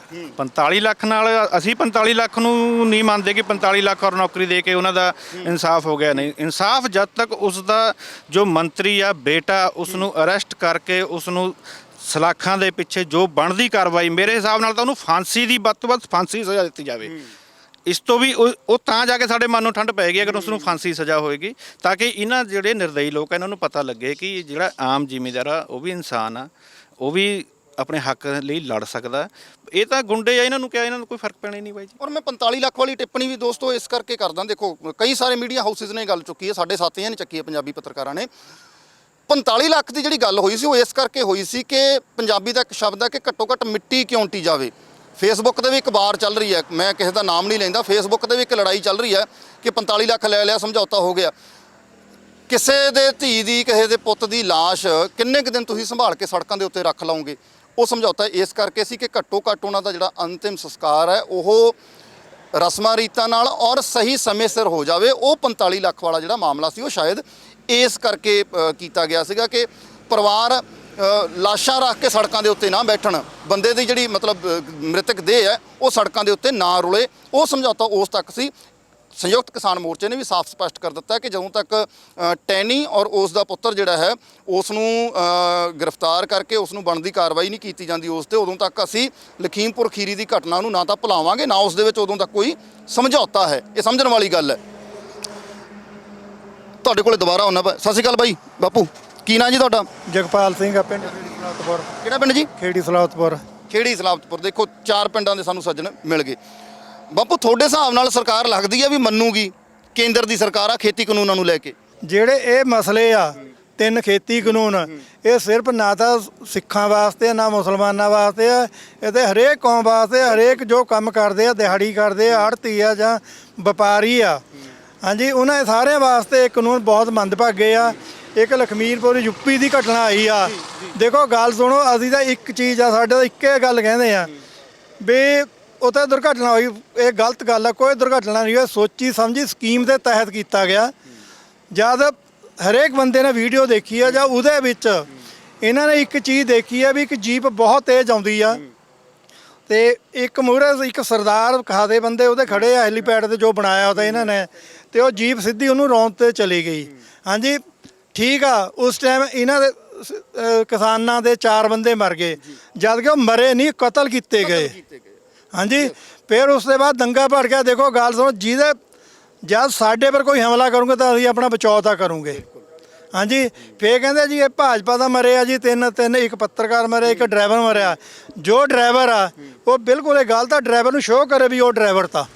ਹਾਂਜੀ ਜੋ ਇਹਨਾਂ ਨੇ ਬਾਅਦ FIR ਦਰਜ ਕਰਾਈ ਆ, ਜੋ ਬੰਦਾ ਚੌਥਾ ਜੇ ਸਾਹਮਣੇ ਆਇਆ ਇਸ ਟਾਈਮ, ਉਹ ਬੰਦਾ ਕਹਿੰਦਾ ਮੈਂ ਮੌਕੇ ਤੇ ਹਾਜ਼ਰ ਤਾ। ਇੱਕ ਪਾਸੇ ਦਾ ਜੋ ਇਹ ਗ੍ਰਹਿ ਮੰਤਰੀ ਆ ਇਹ ਕਹਿ ਰਿਹਾ ਹੈ ਵੀ ਜੋ ਮੇਰਾ ਬੇਟਾ ਹੈ ਉਸ ਟਾਈਮ ਹੈ ਨਹੀਂ, ਡਿਬੇਟ ਚੱਲਦੀ ਆ, ਤੇ ਦੂਜੇ ਪਾਸੇ ਬੋਲਦੇ ਆ ਵੀ ਜੀ ਉੱਥੇ ਜਾਨ ਬਚਾ ਕੇ ਭੱਜਿਆ ਆਪਣੇ। ਹਾਂਜੀ 2 ਗੱਲਾਂ ਆਪਸ ਦੇ ਵਿੱਚ, 2 ਗੱਲਾਂ ਬਿਲਕੁਲ ਦੋਨਾਂ ਵਿੱਚ ਕੰਟਰਡਿਕਸ਼ਨ ਹੈ। ਫਾਦਰ ਤਾਂ ਕਹਿ ਰਿਹਾ ਵੀ ਮੇਰਾ ਬੇਟਾ ਹੈ ਨਹੀਂ, ਤਾਂ ਉਹਨੂੰ ਮਾਰ ਦਿੰਦੇ। ਹਾਂਜੀ ਉਹ ਕਹਿ ਰਹੇ ਮੈਂ ਹੈਗਾ ਤਾਂ ਮੈਂ ਆਪਣੀ ਜਾਨ ਬਚਾ ਕੇ ਭੱਜਿਆ। ਇੱਕ ਪਾਸੇ ਇਹ ਕਹਿੰਦੇ ਜੀ ਅਸੀਂ ਭੱਜ ਕੇ ਆਪਣੀ ਜਾਨ ਬਚਾਈ, ਗੰਨੇ ਦੇ ਖੇਤ 'ਚ ਬੜੇ ਆ। ਉਹ ਪਹਿਲਾਂ ਸਲਾਹ ਹੀ ਕਰ ਲੈਂਦੇ ਬਿਆਨ ਦੇਣ ਤੋਂ ਪਹਿਲਾਂ। ਪਹਿਲੇ ਸਲਾਹ ਕਰ ਲੈਂਦੇ। ਦੇਖੋ ਇਹ ਗੱਲ ਸੁਣੋ, ਇਹ ਕੋਈ ਦੁਰਘਟਨਾ ਨਹੀਂ ਹੋਈ, ਕੋਈ ਕੁਝ ਨਹੀਂ ਹੋਇਆ, ਸੋਚੀ ਸਮਝੀ ਤਹਿਤ ਨਾਲ ਇਹ ਜੋ ਹੋਇਆ। ਜ਼ਿਮੀਂਦਾਰਾਂ ਨੇ ਜੀਪਾਂ ਚੜਾਈਆਂ, ਜੋ ਕਰਿਆ ਕਤਲ ਕੀਤਾ ਗਿਆ। ਔਰ ਕੱਲ੍ਹ ਦੀ ਉਹ ਇੱਕ ਗੱਲ ਹੋਈ ਆ ਅੰਬਾਲੇ ਵਿੱਚ, ਭਾਜਪਾ ਮੰਤਰੀ ਨੇ ਜੀਪ ਮਾਰ ਕੇ ਬੰਦੇ ਮਾਰਨ ਦੀ ਕੋਸ਼ਿਸ਼ ਕਰੀ, ਜ਼ਿਮੀਂਦਾਰ ਦਾ ਇੱਕ ਬੰਦਾ ਫੱਟੜ ਵੀ ਹੋਇਆ। ਜੇ ਉਹਦੇ 'ਚ ਇੱਕ ਚੀਜ਼ ਦੇਖੀ ਜਾਵੇ, ਉਹਦਾ ਅੱਜ ਬਿਆਨ ਆਇਆ ਜੀ, ਮੈਂ ਵੀ ਮੇਰੇ ਪਿੱਛੇ, ਮੇਰੀ ਜੀਪ ਦੇ ਪਿੱਛੇ ਬੰਦਿਆਂ ਨੇ ਹਮਲਾ ਕੀਤਾ ਜ਼ਿਮੀਂਦਾਰਾਂ ਨੇ, ਮੈਂ ਆਪਣੇ ਬਚਾਉਣ ਵਾਸਤੇ ਭੇਜਿਆ। ਜਦ ਕਿ ਉਹਨੂੰ ਇਹ ਨਹੀਂ ਪਤਾ ਲੱਗਦਾ ਜੋ ਇਹਨਾਂ ਨਾਲ ਜੋ ਸਿਕਿਉਰਿਟੀ ਆ, ਜੋ ਜੈਡ ਸਿਕਿਉਰਿਟੀ ਲਈ ਫਿਰਦੇ ਆ, ਇਹਨਾਂ ਨੂੰ ਉਹ ਨਹੀਂ ਦੱਸਦੀ ਵੀ ਅੱਗੇ ਭਾਈ ਖਤਰਾ ਤੁਹਾਨੂੰ, ਵੀ ਅੱਗੇ ਨਾ ਜਾਇਓ ਤੁਸੀਂ ਆਪਣਾ ਬਚਾਓ ਵਾਸਤੇ ਕਿਉਂ ਤੁਸੀਂ ਪੰਗੇ ਲੈ ਰਹੇ ਹੋ? ਬਿਲਕੁਲ ਯੂਪੀ ਵਾਲਾ ਕਿਉਂ ਕਾਂਡ ਕਰਨ ਲੱਗੇ ਆ? ਹੁਣ ਤੁਹਾਡੇ ਸਾਹਮਣੇ ਇੱਕ ਮਸਲਾ ਹੋਰ ਖੜਾ ਕਰਿਆ। ਹਰਿਆਣੇ ਦਾ ਜੋ ਮੰਤਰੀ ਆ, ਮੁੱਖ ਮੰਤਰੀ, ਉਹਨੇ ਇੱਕ ਗੱਲ ਕਹੀ ਸੀ ਅੱਜ ਦੇ 4 ਦਿਨ ਪਹਿਲਾਂ, ਕਹਿੰਦਾ ਵੀ ਗੱਲ ਸੁਣੋ, ਤੁਸੀਂ ਲੱਠ ਮਾਰ ਬਣ ਜਾਓ, ਜ਼ਿਮੀਂਦਾਰਾਂ ਦਾ ਮੁਕਾਬਲਾ ਕਰੋ, ਤੇ ਜੇ ਤੁਹਾਡਾ ਸੱਟਾਂ ਲੱਗ ਗਈਆਂ ਜਾਂ ਤੁਹਾਨੂੰ ਜੇਲ੍ਹ ਜਾਣਾ ਪੈ ਗਿਆ, ਮੈਂ ਤੁਹਾਨੂੰ ਮੰਤਰੀ ਬਣਾ ਦੂੰਗਾ। ਹਾਂਜੀ ਫਿਰ ਉਸ ਤੋਂ ਬਾਅਦ ਇਹਦਾ ਦੂਜਾ ਦਿਨ ਬਿਆਨ ਆ ਗਿਆ ਵੀ ਮੈਂ ਇਹ ਜੀ ਕੋਈ ਗੱਲ ਨਹੀਂ ਕਰੀ। ਅੱਜ ਫਿਰ ਉਸ ਬੰਦੇ ਨੇ ਉਹੀ ਬਿਆਨ ਦਰਜ ਕਹਿ ਕੇ ਫਿਰ ਮਾਫੀ ਮੰਗਣ ਦੀ ਕੋਸ਼ਿਸ਼ ਕੀਤੀ। ਦੱਸੋ ਇੱਕ ਇੰਨਾ ਵੱਡਾ ਜ਼ਿੰਮੇਵਾਰ ਮੰਤਰੀ ਹੋਵੇ, ਹਾਂਜੀ, ਉਹ ਸ਼ੋਭਾ ਦਿੰਦਾ ਹੈ? ਅਸੀਂ ਕਹਿੰਦੇ ਆ ਵੀ ਇਹ ਕੋਈ ਪੁਲਿਸ ਨਹੀਂ ਮਾਰਦੀ, ਕੋਈ ਬੰਦਾ ਨਹੀਂ ਮਾਰਦਾ। ਇਹ ਜੋ ਮੰਤਰੀ ਬੜੇ ਲੀਡਰ ਆ, ਇਹ ਕ੍ਰਾਈਮ ਵਿੱਚ ਇਹ ਲੀਡਰਪਣਾ ਕਰਦੇ ਆ। ਪੰਜਾਬ ਨੂੰ ਸਿਰਫ ਛੱਡ ਕੇ ਜੋ ਯੂਪੀ, ਬਿਹਾਰ, ਹਰਿਆਣਾ, ਹਿਮਾਚਲ, ਉੱਧਰ ਪਰਾਂ ਦੂਜੇ ਪਾਸੇ ਚਲੇ ਗਏ, ਕਿਸੇ ਵੀ ਲੀਡਰ ਦਾ ਬੈਕ ਬੋਲ ਲਓ, ਤੇ ਕੋਈ ਕਿਸੇ 100 ਕਤਲ ਆ, ਕਿਸੇ ਦਾ 200 ਕਤਲ ਆ, ਤਾਂ ਉਹਨੂੰ ਮੁੱਖ ਮੰਤਰੀ ਜਾਂ ਉਹਨੂੰ ਮੰਤਰੀ ਬਣਾਇਆ ਜਾਂਦਾ ਹੈ। ਪਤਾ ਨਹੀਂ ਇਹ ਜਿਸ ਦਿਨ NCB ਨੇ ਇਹ ਫੜੀ ਆ ਉਸ ਦਿਨ 20,000 ਕਰੋੜ ਦੀ ਸੀ। ਇਹ 20,000 ਕਰੋੜ ਤੋਂ ਬਾਅਦ ਇਹ 9,000 ਚ ਆ ਗਈ। 9,000 ਤੋਂ ਬਾਅਦ 6 ਚ ਆਈ ਸਲੈਬ 'ਚ, 6 ਤੋਂ ਬਾਅਦ 3 ਚ ਆਈ, ਫਿਰ 3 ਵਾਲੀ ਸਲੈਬ 'ਚ ਮਗਰ ਉਸ ਤੇ ਕਾਰਵਾਈ ਕੋਈ ਨਹੀਂ। ਕਾਰਵਾਈ ਤਾਂ ਛੱਡੋ ਜੀ, ਨਾਂ ਤੱਕ ਨਹੀਂ ਲਿਆ ਜਾਂਦਾ ਹੈ। ਜਿਸ ਕਾਰਪੋਰੇਟ ਘਰਾਣੇ ਦਾ ਜ਼ਿਕਰ ਆਉਂਦਾ ਉਹਦਾ ਨਾਂ ਤੱਕ ਨਹੀਂ ਲੈਂਦੇ ਹੈਗੇ। ਇਹ ਮਹਿੰਗਾਈ ਆ। ਦੇਖੋ ਆਪਣਾ ਹੁਣ ਮੁੱਦਾ ਚੱਲਿਆ ਮਹਿੰਗਾਈ ਤੋਂ ਵੀ। ਜਿਹੜੀ ਮਹਿੰਗਾਈ ਮੇਰੇ ਕੋਲ ਲਿਸਟ ਹੈ, ਮੈਂ ਤੁਹਾਨੂੰ ਦੱਸਦਾ ਪੜ੍ਹ ਕੇ। ਬਹੁਤ ਸਾਡੇ ਜਿਹੜੇ ਪਿੰਡੂ ਵਿਚਾਰੇ ਭਲੇ ਮਾਨਸ ਲੋਕ ਨੇ, ਉਹਨੂੰ ਨਹੀਂ ਪਤਾ। ਜਿਹੜਾ ਜਦੋਂ ਦੀ ਇਹ BJP ਸਰਕਾਰ ਆਈ ਆ ਨਾ, ਉਦੋਂ ਦਾ ਕਿ ਹਰ ਵਰਗ ਲਈ ਆਪਣੀ ਇੱਕ ਜ਼ਿੰਦਗੀ ਜਿਉਣਾ ਬਹੁਤ ਔਖਾ ਹੋ ਗਿਆ। ਘਰ ਵਾਲਿਆਂ ਨੂੰ ਰਸੋਈ ਚਲਾਉਣੀ ਬਹੁਤ ਔਖੀ ਹੋ ਗਈ ਹੈ। ਮੈਂ ਤੁਹਾਨੂੰ ਡੀਜ਼ਲ ਪੈਟਰੋਲ ਦੀ ਤਾਂ ਗੱਲ ਛੱਡੋ, 2014 ਚ ਜਿਹੜੀ ਸੀਮਿੰਟ ਦਾ ਰੇਟ ਸੀ ਸਾਡਾ 195 ਰੁਪਏ ਸੀ, ਜਿਹੜਾ ਅੱਜ ਰੇਟ ਆ 410 ਰੁਪਏ ਆ। ਠੀਕ ਹੈ, ਸਟੀਲ ਦੀ ਕੀਮਤ ਜਿਹੜਾ ਆਪਾਂ ਸਰੀਏ ਵਰਤਦੇ ਆ ਉਹਦੀ ਕੀਮਤ 3600 ਰੁਪਏ ਦੀ, ਅੱਜ 6500 ਰੁਪਏ ਆ। ਰੇਤੇ ਦੀ ਟਰਾਲੀ ਜਿਹੜੀ ਸਾਨੂੰ 1500 ਨੂੰ ਮਿਲਦੀ ਸੀ, ਸਾਨੂੰ 6000 ਨੂੰ ਮਿਲਦੀ ਹੈ। ਠੀਕ ਹੈ ਜੀ, ਇਹਦੇ ਮੋਟਰਸਾਈਕਲ ਦੀ ਕੀਮਤ ਦੇਖ ਲਓ, 50000 ਵੱਧ ਤੋਂ ਵੱਧ ਕੀਮਤ ਸੀ ਮੋਟਰਸਾਈਕਲ ਦੀ, ਹੁਣ ਸਾਨੂੰ 90000 ਤੋਂ ਘੱਟ ਨਹੀਂ ਮਿਲ ਰਿਹਾ। ਠੀਕ ਹੈ ਜੀ, ਜਿਹੜੇ ਆ ਦੇਖੋ ਡਿਸ਼, ਆਪਾਂ ਡਿਸ਼ਾ ਟੀਵੀ ਦੀ ਗੱਲ ਕਰਦੇ ਆ, ਰੀਚਾਰਜ ਕਰਾਉਂਦੇ ਆ ਅਸੀਂ ਡਿਸ਼ ਤੋਂ। ਠੀਕ ਹੈ ਜੀ, ਇਹ ਜਿਹੜਾ ਰੀਚਾਰਜ ਹੁੰਦਾ ਸੀ ਪਹਿਲਾਂ ਇਹ 110 ਰੁਪਏ ਦਾ ਤਾਂ ਹੁਣ 450 ਰੁਪਏ ਦਾ ਜੀ। ਜਿਹੜਾ ਗੈਸ ਸਿਲੰਡਰ ਸਾਨੂੰ 350 ਦਾ ਮਿਲਦਾ ਸੀ ਉਹ ਸਾਨੂੰ ਅੱਜ 880 ਰੁਪਏ ਦਾ ਮਿਲਦਾ ਜੀ। 880 ਤੋਂ ਵੀ ਵੱਧ ਗਿਆ ਜੀ, ਵੱਧ ਗਿਆ ਜੀ, 925 ਰੁਪਏ ਸਮਥਿੰਗ ਹੋ ਗਿਆ। ਠੀਕ ਹੈ ਜੀ, ਔਰ ਜਿਹੜੀ ਇਹਦੀ ਸਬਸਿਡੀ ਹੈ 0 ਹੋ ਗਈ ਹੁਣ। ਠੀਕ ਹੈ ਜੀ, ਉਹ ਤਾਂ ਆਉਂਦੀ ਹੋ ਨਹੀਂ ਹੈ ਜੀ ਖਾਤੇ 'ਚ, ਕਿਤੇ 5-6 ਰੁਪਏ ਆ ਜਾਂਦੇ ਆ ਕਿਤੇ। ਸੋ ਜਨਤਾ ਅਵੇਅਰ ਹੈ ਜੀ, ਇਹ ਦੇਖਣਾ ਪਊਗਾ ਤੁਹਾਨੂੰ ਜੀ। ਜਿਹੜਾ ਸਾਡੇ ਦੇਸ਼ ਦਾ ਜਿਹੜਾ ਕੁੱਲ ਕਰਜ਼ ਸੀ 2014 ਦੀ ਗੱਲ ਕਰ ਰਿਹਾ ਮੈਂ, ਉਹ ਹੈਗਾ ਸੀ 55000 ਕਰੋੜ ਦਾ ਕਰਜ਼ ਸੀ, ਅੱਜ ਉਹ ਵੱਧ ਕੇ 1,08,000 ਕਰੋੜ ਹੋ ਗਿਆ। 55,000 ਕਰੋੜ ਤੋਂ 1,08,000 ਕਰੋੜ 2014 ਤੋਂ ਲੈ ਕੇ 2021 ਤੱਕ ਦੀ ਇਹ ਫਿਗਰ ਹੈ ਜੀ, ਜਿਹੜੀ ਨਿਕਲ ਕੇ ਸਾਹਮਣੇ ਆ ਰਹੀ ਹੈ। ਮਤਲਬ ਜੇ ਇਹ ਕਹਿੰਦੇ ਨੇ ਕਿ ਜ਼ਿਮੀਂਦਾਰ ਜਾਂ ਕਿਸਾਨ ਜਾਂ ਮਜ਼ਦੂਰ ਉਹ ਤਾਂ ਅਨਪੜ੍ਹ ਹੈ ਜੀ, ਉਹ ਤਾਂ ਪੜ੍ਹਿਆ ਲਿਖਿਆ ਨਹੀਂ ਹੈ ਜੀ, ਉਹ ਤਾਂ ਅਧਪੜ੍ਹ ਹੈ ਜੀ। ਆ ਦੇਖੋ ਆ ਡਾਟੇ ਜਿਹੜੇ ਨੇ ਨਾ, ਇਹ ਅੱਜ ਕੱਲ੍ਹ ਹਰ ਵਿਅਕਤੀ ਕੋਸ਼ਿਸ਼ ਕਰਦਾ ਕਿ ਅਵੇਅਰ ਹੋ ਕੇ ਕਾਊਂਟਰ ਕੀਤਾ ਜਾ ਸਕੇ, ਤੁਹਾਡੇ ਸਵਾਲਾਂ ਦੇ ਜਵਾਬ ਦਿੱਤੇ ਜਾ ਸਕਣ ਜੀ। ਦੇਖੋ ਇਹ ਬਹੁਤ ਡਿਬੇਟ ਕਰਦੇ ਆ ਕਿ ਗਰੀਬੀ ਅਸੀਂ ਐਂ ਕਰਤੀ 40 ਕਰੋੜ ਤੀ ਗਰੀਬੀ ਰੇਖਾ ਸਾਡੀ 2014 ਚ, ਅੱਜ ਵੱਧ ਕੇ 80 ਕਰੋੜ ਦੀ ਆਬਾਦੀ ਹੋ ਗਈ। 80 ਕਰੋੜ ਜਿਹੜੀ ਆਬਾਦੀ ਹੈ ਗਰੀਬੀ ਰੇਖਾ ਤੋਂ ਥੱਲੇ ਆ ਇਹ। ਠੀਕ ਹੈ ਜੀ, ਆ ਦੇਖੋ ਇਹਨਾਂ ਨੇ ਅਡਾਨੀ ਨੂੰ ਰੇਲਵੇ ਸਟੇਸ਼ਨ ਦਿੱਤੇ ਆ, ਉਹਨਾਂ ਦੀ ਆਪਾਂ ਪਹਿਲਾਂ ਟਿਕਟ ਪਲੇਟਫਾਰਮ ਟਿਕਟ ਲੈਂਦੇ 5 ਰੁਪਏ ਦੀ, ਅੱਜ 50 ਰੁਪਏ ਆ। ਜਿਹੜਾ ਮਿੱਟੀ ਦਾ ਤੇਲ ਆ ਚਲੋ ਉਹ ਤਾਂ ਮਿਲਦਾ ਹੀ ਨਹੀਂ, ਪਹਿਲਾਂ 20 ਰੁਪਏ ਦੀ ਉਹ 60 ਰੁਪਏ ਦਾ ਮਿਲਦਾ ਹੀ ਨਹੀਂ ਹੈਗਾ, ਖਤਮ ਹੋ ਗਿਆ ਇਹ। ਦੇਖੋ ਇਹਨਾਂ ਨੇ ਕਿਸ ਤਰ੍ਹਾਂ ਨਾਲ 2014 ਤੋਂ ਕੰਟੀਨਿਊਸ ਸਾਨੂੰ ਅੱਜ ਤੱਕ ਲੁੱਟਿਆ ਹੀ ਆ। ਨਹੀਂ ਪਰ ਫਿਰ ਵੀ ਭਾਈ ਜਿਹੜੇ ਭਗਤ ਨੇ, ਜਿਹੜੇ ਉਹਨਾਂ ਦੇ ਭਗਤ ਨੇ, ਉਹ ਤਾਂ ਕਹਿੰਦੇ ਵੀ ਸਭ ਅੱਛਾ ਜੀ। ਭਗਤਾਂ ਨੂੰ ਇਹ ਚੀਜ਼ਾਂ ਦੇਖਣੀ ਚਾਹੀਦੀਆਂ, ਅੱਖਾਂ ਖੋਲਣੀਆਂ ਪੈਣੀਆਂ, ਨਹੀਂ ਤਾਂ ਉਹਨਾਂ ਦਾ ਹਾਲ ਵੀ ਇਹੀ ਹੋਣਾ। ਅੱਜ ਅਸੀਂ ਬੈਠੇ ਆ, ਕੱਲ ਨੂੰ ਉਹਨਾਂ ਨੇ ਆਉਣਾ। ਅੱਜ ਜੇ ਉਹ ਸਾਡੇ ਨਾਲ ਅੱਜ ਆਉਂਗੇ ਤਾਂ ਕੱਲ ਨੂੰ ਅਸੀਂ ਉਹਨਾਂ ਦਾ ਸਾਥ ਦੇਵਾਂਗੇ, ਨਹੀਂ ਤਾਂ ਉਹਨਾਂ ਦੇ ਡੰਡੇ ਪੈਣੀ, ਉਹਨੇ ਰੋਣੇ। ਲਓ ਜੀ, ਅੱਜ ਇਹ ਬੈਠੇ ਨੇ, ਗੱਲ ਵੀ ਸਹੀ ਆ ਭਾਈ, ਕੱਲ ਨੂੰ ਤੁਹਾਨੂੰ ਬੈਠਣਾ ਪੈਣਾ, ਫਿਰ ਤੁਹਾਡੇ ਨਾਲ ਖੜੂਗਾ ਕੌਣ, ਤੁਹਾਡੇ ਨਾਲ ਆਊਗਾ ਕੌਣ। ਪੰਜਾਬ ਦੀਆਂ ਵੀ ਵੋਟਾਂ ਆ ਰਹੀਆਂ ਬਾਪੂ ਜੀ, ਪੰਜਾਬ ਦੀਆਂ ਵੋਟਾਂ ਦੇ ਵਿੱਚ ਕਿਸਾਨ ਅੰਦੋਲਨ ਦਾ ਅਸਰ ਰਹੂਗਾ? ਜ਼ਰੂਰ ਪਊਗਾ ਜੀ, ਬਿਲਕੁਲ। ਪਰ ਤਿਆਰੀ ਤਾਂ ਸਾਰੀਆਂ ਪਾਰਟੀਆਂ ਤਿਆਰੀ ਖਿੱਚੀ ਫਿਰਦੀਆਂ ਨੇ। ਤਿਆਰੀ ਕਰੀ ਫਿਰਦੀਆਂ ਸਾਰੇ, ਠੀਕ ਹੈ, ਪਰ ਇਹਨਾਂ ਨੂੰ ਵੀ ਕਿਸਾਨਾਂ ਨੂੰ ਵੀ ਆਪਣਾ ਰੋਲ ਸੋਚਣਾ ਚਾਹੀਦਾ ਵੀ ਅਸੀਂ ਕੋਈ ਆਪਣੇ ਬੰਦੇ ਖੜੇ ਕਰੀਏ। ਠੀਕ ਨਹੀਂ, ਜਿਹੜੇ ਸਾਡੀ ਗੱਲ ਕਰਨ। ਹੁਣ ਤਾਂ ਜੇ ਇੱਕ ਪਾਸੇ ਅਕਾਲੀਆਂ ਦਾ ਬੰਦਾ ਖੜਦਾ ਤਾਂ ਕਾਂਗਰਸੀ ਜਾ ਕੇ ਰੋਲ ਉਹਨੂੰ ਮੂਹਰੇ ਖੜ ਜਾਂਦੇ, ਉਹਦੀ ਮੁਖਾਲਫਤ ਕਰਦੇ। ਜੇ ਤਾਂ ਕਾਂਗਰਸੀ ਵਾਲੇ ਤਾਂ ਅਕਾਲੀ ਚਲੇ ਜਾਂਦੇ, ਸਿਰਫ ਆਪਣੀ ਇਹ ਰਾਜਨੀਤੀ ਚਮਕਾਉਣ ਖਾਤਰ। ਕਿਸਾਨਾਂ ਦਾ ਅੰਦਰ ਕੋਈ ਨਹੀਂ ਸੋਚਦਾ ਹੈ, ਤਿੰਨੇ ਮੁੱਖ ਪਾਰਟੀਆਂ ਤਿੰਨੇ ਨਹੀਂ ਸੋਚਦੀਆਂ ਹੈਗੀਆਂ। ਹੁਣ ਇੱਥੇ ਸਾਡੇ ਕੱਲ੍ਹ ਆਟੇ ਦੀ ਇੱਕ ਥੈਲੀ ਆ ਗਈ 10 ਕਿਲੋ ਦੀ, ਅਡਾਨੀ ਦੀ। ਜੇ ਤਾਂ ਹੁਣ ਆਪਣੇ ਆਮ 25 ਰੁਪਏ ਕਿਲੋ ਆਟਾ ਮਿਲਦਾ, ਉਹਦੇ ਪਰ 350 ਦਾ 35 ਰੁਪਏ ਕਿਲੋ ਹੈ ਜੀ। ਇੱਕ ਸਿਰਫ ਅਡਾਨੀ ਦਾ ਨਾਂ ਚੱਲਦਾ। ਆਹ ਦੇਖ ਲਓ ਜੀ, ਇਹ ਆਮ ਜਰਨਲ ਪਰਸੈਪਸ਼ਨ ਹੈ। 25 ਰੁਪਏ ਕਿਲੋ ਆਟਾ ਵਿਕ ਰਿਹਾ ਸਿੱਧੇ ਗੱਲੇ, ਤੇ 35 ਰੁਪਏ 350 ਰੁਪਏ ਸਿੱਧਾ। 10 ਕਿਲੋ ਦੀ ਥੈਲੀ ਹੈ 350 ਦੀ, 25 ਰੁਪਏ ਆਮ ਰੇਟ ਚੱਲ ਰਿਹਾ ਆਟੇ ਦਾ। ਮੇਰਾ ਬਜ਼ੁਰਗੋ ਇੱਕ ਸਵਾਲ ਆ ਸਾਰਿਆਂ ਲਈ, ਕਾਂਗਰਸ ਮਤਲਬ ਜਿਹੜਾ ਕੋਈ ਲਖੀਮਪੁਰ ਖੀਰੀ ਦੇ ਵਿੱਚ ਵਾਪਰਿਆ, ਬਹੁਤ ਮੰਦਭਾਗਾ ਵਾਪਰਿਆ, ਪਰ ਸਾਰੀਆਂ ਰਾਜਨੀਤਿਕ ਧਿਰਾਂ, ਸਾਰੀਆਂ ਰਾਜਨੀਤਿਕ ਪਾਰਟੀਆਂ, ਨਵਜੋਤ ਸਿੰਘ ਸਿੱਧੂ ਆਪਣਾ ਕਾਫਲਾ ਲੈ ਕੇ ਤੁਰ ਪਏ ਉਧਰ ਨੂੰ, ਪ੍ਰਿਯੰਕਾ ਗਾਂਧੀ, ਰਾਹੁਲ ਗਾਂਧੀ ਮੰਨ ਲਿਆ ਕਿ ਚਲੋ ਉਹ ਹਮਦਰਦੀ ਤਹਿਤ 2 ਜਣੇ ਗਏ ਹੋਣਗੇ, ਠੀਕ ਹੈ, ਉਹ ਉੱਥੇ ਪਹੁੰਚ ਗਏ। ਭੁਪੇਸ਼ ਬਘੇਲ ਜਿਹੜਾ ਇੱਕ ਮੁੱਖ ਮੰਤਰੀ ਆ, ਉਹ ਵੀ ਉੱਥੇ ਪਹੁੰਚਣ ਦੀ ਕੋਸ਼ਿਸ਼ ਕਰਦਾ। ਸ਼੍ਰੋਮਣੀ ਅਕਾਲੀ ਦਲ ਵਾਲੇ ਵੀ ਉੱਥੇ ਪਹੁੰਚਣ ਦੀ ਕੋਸ਼ਿਸ਼ ਕਰਦੇ ਨੇ। ਕੀ ਸੱਚਮੁੱਚ ਹਮਦਰਦੀ ਹੈ ਇਹਨਾਂ ਨੂੰ, ਜਾਂ ਫਿਰ ਇਹਦੇ ਵਿੱਚੋਂ ਵੀ ਰਾਜਨੀਤੀ ਲੱਭਦੇ ਆ? ਰਾਜਨੀਤੀ ਲੱਭਦੇ ਆ ਜੀ। ਤਾਂ ਕੋਈ ਹਮਦਰਦੀ ਨਹੀਂ ਹੈ ਉਹਨਾਂ ਕਿਸਾਨਾਂ ਨਾਲ। ਸਾਨੂੰ ਪਤਾ, ਸਾਡਾ ਵੀ ਬਹੁਤ ਜ਼ਿਆਦਾ ਚਰਬਾ ਹੈ ਤੇ ਐਵੇਂ ਬਸ ਉਧਰ ਤੇ ਉਧਰ ਨੂੰ ਦੂਈਆਂ ਪਾਰਟੀਆਂ ਦੂਏ ਨੂੰ ਕੋਈ ਤਾਂ ਰਾਜਨੀਤੀ ਲੱਭਦੇ ਆ। ਤੁਹਾਡੇ ਸਾਹਮਣੇ ਹੁਣ ਜੋ ਕੁਝ ਹੋ ਰਿਹਾ ਪੰਜਾਬ 'ਚ ਵੀ, ਬਾਹਰ ਹਿੰਦੁਸਤਾਨ, ਮੈਨੂੰ ਪਤਾ ਠੀਕ ਹੈ ਬਈ। ਇੱਥੇ ਇਹੀ ਕਹਿੰਦੇ ਮੋਦੀ ਸਾਹਿਬ ਨੂੰ ਵੀ ਇਹ ਕਾਨੂੰਨ ਵਾਪਸ ਲੈ ਲਾ। ਹੁਣ ਬਹੁਤੀ ਸੱਤਨ ਦੇ ਕਿ ਸਾਡਾ 700 ਕਿਸਾਨ ਸ਼ਹੀਦ ਹੋ ਚੁੱਕਿਆ, ਠੀਕ ਹੈ। ਉਸ ਵੀ ਸਾਰੇ ਕਹਿੰਦੇ ਵੀ ਹੁਣ ਦੇਖ ਵੀ ਇਹ ਕੀ ਹੋ ਰਿਹਾ, ਉਹਦੇ ਪਰ ਕੋਈ ਅਸਰ ਹੀ ਨਹੀਂ ਹੈਗਾ। ਗੱਲ ਦਾ ਪਤਾ ਨਹੀਂ ਕੀ ਹੈ ਕਿ ਨਹੀਂ। ਉਹਨਾਂ ਦੀਆਂ ਵੋਟਾਂ ਤਾਂ ਆਉਣੀਆਂ ਨੇ 2024 ਚ, ਪੰਜਾਬ ਦੀਆਂ ਵੋਟਾਂ ਮੂਹਰੇ ਪਈਆਂ ਨੇ, ਹੁਣ ਬਿਲਕੁਲ ਤਿਆਰ ਨੇ। ਪੰਜਾਬ ਦੀਆਂ ਵੋਟਾਂ 'ਚ ਆਪਾਂ ਨੂੰ ਕੀ ਆਸਾਂ, ਕੀ ਉਮੀਦਾਂ, ਔਰ ਲੱਗਦਾ ਕੋਈ ਬਦਲੂਗਾ ਕੁਝ? ਬਦਲੂਗਾ ਤਾਂ ਇਹ ਹੈ ਜੀ ਬਈ ਕੋਈ ਸੁਭਾਵਨਾ ਨਹੀਂ। ਹੁਣ ਬੜਾ ਸਿਆਣਾ ਹੈ ਜ਼ਿਮੀਦਾਰ ਵੀ ਸਭ, ਹੋਰ ਮਜ਼ਦੂਰ ਵਰਗ ਵੀ ਸਭ ਸਿਆਣੇ ਹੈ। ਇਹ ਤਾਂ ਆਪਣਾ ਬੜਾ ਕਹੀ ਜਾਣਾ ਆਏ ਅਸੀਂ ਆਹ ਕਰਤਾ ਵੇ ਕਰਤਾ, ਸਭ ਨੂੰ ਪਤਾ ਵੀ ਕੀ ਹੋ ਰਿਹਾ ਹੈ। ਹੁਣ ਅਸੀਂ ਆਪਣੇ ਇੱਥੇ ਕਿਸਾਨ ਭਰਾ ਬੈਠੇ ਹਾਂ, ਆਹ ਲਖੀਮਪੁਰ ਦੇ ਉੱਥੇ ਹੋਈ ਸੀਗੀ, ਜੋ ਸਾਨੂੰ ਇੱਥੇ ਪਤਾ ਲੱਗਿਆ ਮੇਰੇ ਬੱਚਿਆਂ ਨੇ, ਮੇਰੀ ਵਾਈਫ ਨੇ ਬੜਾ ਅਫਸੋਸ ਕੀਤਾ। ਠੀਕ ਹੈ, ਇੱਥੇ ਸਾਨੂੰ ਸਾਲ ਹੋ ਗਿਆ ਜੀ, ਇੱਕ ਪੂਰਾ ਦੂਜਾ ਸਾਲ ਲੱਗਣੇ ਵਾਲਾ। ਅਸੀਂ ਦੋਨੇ ਪਾਸੇ ਮਾਰੋ ਨੇ ਕਹੀ ਸੇਫ ਕਰਕੇ ਬੈਠੇ, ਇਸੇ ਕਰਕੇ ਸਾਡੇ ਘਰ ਦੇ ਵੀ ਕਹਿੰਦੇ ਉਧਰ ਵੀ ਸੇਫ ਕਰਿਆ, ਇੱਧਰ ਕਿਉਂ ਕਹੀ ਬਹੁਤ ਸ਼ਾਂਤਮਈ ਢੰਗ ਨਾਲ ਬੈਠੇ। ਕੋਈ ਪਤਾ ਨਹੀਂ ਕਿ ਗੱਡੀ ਇੱਕਦਮ ਵਿੱਚ ਮਾਰਿਆ ਕਿ ਉੱਥੇ ਬੜੀ ਅਫਸੋਸ ਵਾਲੀ ਗੱਲ ਹੋਈ ਹੈ ਜੀ। ਉਸ ਕਰਕੇ ਅਸੀਂ ਕਹਿੰਦੇ ਵੀ ਜਿਹੜੇ ਕਾਲੇ ਕਾਨੂੰਨ ਛੇਤੀ ਛੇਤੀ ਭਾਈ ਸਾਹਿਬ ਵਾਪਸ ਲੈ ਲਾ। ਰਾਜ ਦਾ ਕੰਮ ਹੁੰਦਾ ਪ੍ਰਜਾ ਨੂੰ ਖੁਸ਼ ਰੱਖਣਾ, ਪਰ ਬਹੁਤ ਜ਼ਿਆਦਾ ਇਸ ਟਾਈਮ ਜ਼ੁਲਮ ਹੋ ਰਿਹਾ ਹੈ। ਖੁਸ਼ ਰੱਖ ਰਹੇ ਨੇ ਜੀ, ਉਹਨਾਂ ਦੇ ਯਾਰ ਨੇ ਜਿਹੜੇ ਉਹਨਾਂ ਨੂੰ ਖੁਸ਼ ਰੱਖ ਰਹੇ ਨੇ। ਬਾਪੂ ਜੀ ਨਿਬੇੜਦੇ ਆਪਾਂ ਪ੍ਰੋਗਰਾਮ ਨੂੰ। ਪੰਜਾਬ ਵਾਲੀਆਂ ਵੋਟਾਂ ਐਤਕੀ ਕਿੰਨੀਆਂ ਕੁ ਸੌਖੀਆਂ ਨੇ ਸਾਰੀਆਂ ਰਾਜਨੀਤਿਕ ਪਾਰਟੀਆਂ ਲਈ? ਸਾਰੀਆਂ ਵੋਟਾਂ ਔਖਾ ਹੀ ਹੈ, ਆਪਣਾ ਨਾਲ ਵੋਟ ਪੈਣੀ ਓ ਨਹੀਂ। ਪਿੰਡਾਂ ਦੇ ਲੋਕਾਂ ਨੇ ਵੜ ਨਹੀਂ ਦੇਣੇ, ਕਿਉਂ ਸਾਲ ਤੇ ਬਾਅਦ ਜ਼ਿਮੀਂਦਾਰ ਵੀ ਸਿਆਣਾ ਹੋ ਗਿਆ, ਮਜ਼ਦੂਰ ਵੀ ਸਿਆਣਾ, ਸਭ ਨੂੰ ਪਤਾ ਲੱਗ ਗਿਆ ਵੀ ਕੀ ਕੁਛ ਕਰ। ਉਹਨਾਂ ਨੇ ਦੇਖਿਆ 10 ਸਾਲ ਪਹਿਲਾਂ, ਇਹਨਾਂ ਨੂੰ ਵੀ ਹੁਣ 4 ਸਾਲ ਦੇਖਦੇ ਨੇ ਆਪਾਂ ਨੂੰ। ਬੇਸ ਕਰਕੇ ਜੇ ਤਾਂ ਕੋਈ ਅਸੀਂ ਕਰਦੇ ਹਾਂ ਗੱਲ, ਅਸੀਂ ਅੱਤਵਾਦੀ ਵੱਖਵਾਦੀ, ਜੇ ਬੀਜੇਪੀ ਵਾਲੀ ਕਰਦੇ ਹਾਂ ਉਹ ਦੇਸ਼ ਭਗਤ ਹੈ। ਲੜਾਈ ਫਸਲ ਦੀ ਨਹੀਂ, ਲੜਾਈ ਸੱਚਮੁੱਚ ਨਸਲ ਦੀ ਹੈ। ਮੈਂ ਉਸੇ ਟਿੱਪਣੀ ਤੋਂ ਖਤਮ ਕਰਾਂਗਾ ਕਿ ਆਉਣ ਵਾਲਾ ਜਿਹੜਾ ਵੀ ਚੜ੍ਹਦਾ ਸੂਰਜ ਆ, ਉਹ ਚੜ੍ਹਦਾ ਸੂਰਜ ਹਿੰਦੁਸਤਾਨ ਦੀ ਸਾਰੀ ਆਵਾਮ ਲਈ ਕੋਈ ਚੰਗੀਆਂ ਖਬਰਾਂ ਔਰ ਚੰਗਾ ਮਾਹੌਲ ਤੇ ਚੰਗਾ ਭਵਿੱਖ ਲੈ ਕੇ ਆਵੇ। ਇਸੇ ਦੇ ਨਾਲ ਆਪਣੇ ਕੈਮਰਾ ਸਹਿਯੋਗੀ ਡਿੰਪੀ ਡੋਗਰਾ ਦੇ ਨਾਲ ਪ੍ਰਿੰਸ ਭਾਰਦਵਾਜ ਤੁਹਾਡੇ ਤੋਂ ਇਸ ਵਿਲੱਖਣ ਜੀ ਔਰ ਕਈ ਸਾਰੇ ਪਿੰਡਾਂ ਦੀ ਰਲੀ ਮਿਲੀ ਵਿਜ਼ਨ ਪੰਚਾਇਤ ਤੋਂ ਲੈਂਦਾ ਹੈ ਆਗਿਆ। ਦਿਓ ਇਜਾਜ਼ਤ, ਬਣੇ ਰਹੋ ਵਿਜ਼ਨ ਪੰਜਾਬ ਟੀਵੀ ਦੇ ਨਾਲ। ਸਤਿ ਸ੍ਰੀ ਅਕਾਲ।